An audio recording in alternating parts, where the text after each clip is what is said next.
दत्तात्रेय, गोरखनाथ, नृसिंह, सरस्वती या सगळ्यांना अवधूत म्हणतात.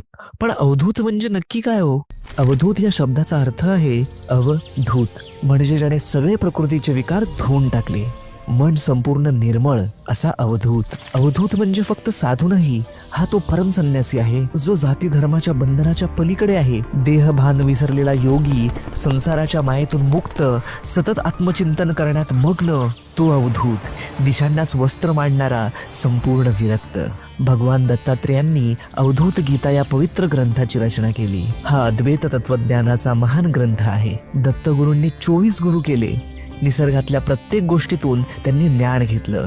हाच खरा अवधूत भाव. अवधूत म्हणजे आकाशासारखा विरक्त आणि बंधनातीत असतो, ज्याला जगाच्या मोहमायांची पर्वा नसते. थोडक्यात अवधूत म्हणजे एक अशी उच्च आध्यात्मिक अवस्था जिथे मनुष्य सर्व भौतिक जगाच्या बंधनाच्या पलीकडे जाऊन आत्मतत्वाशी एकरूप होतो. म्हणूनच आपण म्हणतो अवधूत चिंतन श्री गुरुदेव दत्त.